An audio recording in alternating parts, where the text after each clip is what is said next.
शिवसेनेचे आमदार संजय गायकवाड आपल्या सोबत आहेत.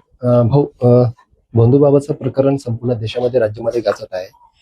ते खरात जे आहे त्यांच्या त्या प्रकरणाकडे आपण तुम्ही कसं पाहता?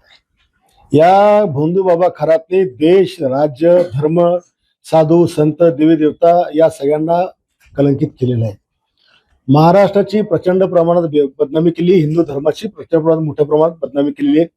या महाराजांनी हे जे धंदे केले, हे धंदे करण्यापूर्वीच्या सुरुवातीला जर उघड झाले असतं तर अनेक महिला याच्या तावडीतनं वाचल्या असत्या. देवी देवतांच्या, साधू संतांच्या नावाने, चमत्कार करायच्या नावाने IAS च्या घराण्यातल्या महिला, चांगल्या चांगल्या महिला या माणसाने आज या ठिकाणी बर्बाद केल्या आणि वरून सांगतो की हा माझ्या पूजा प्रक्रियेचा भाग होता म्हणून.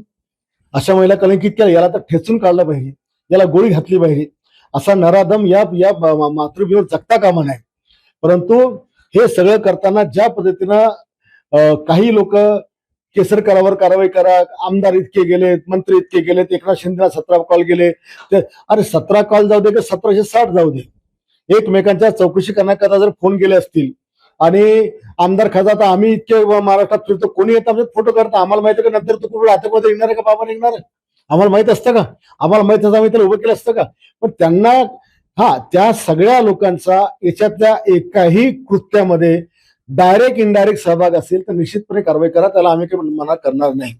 पण फक्त फोटो आहे म्हणून कारवाई करा, फोन करून. आणि कशा करता? तर हे लोक समाजाने दिलेले एक लोकप्रतिनिधी आहेत, उच्च पदस्थ म्हणजे मुख्यमंत्री एवढ्या पदापर्यंत पोहोचले आहेत आणि विनाकारण तुम्ही त्यांना कलंकित करण्याकरता पक्षी उद्देश म्हणून हे आरोप करता, हे बरोबर नाही, हे थांबवलं पाहिजे. सुषमा अंधारेने एक आरोप केलाय की तिथे सर्वात जास्त दीपक केसरकर ते मंत्री ते जात होते म्हणून. आणि दीपक केसरकर, एकनाथ शिंदे आणि शिवसेना, भाजपा पार्ट्या, ह्या सगळ्या पार्ट्या हिंदुत्ववादी पार्ट्या आहेत.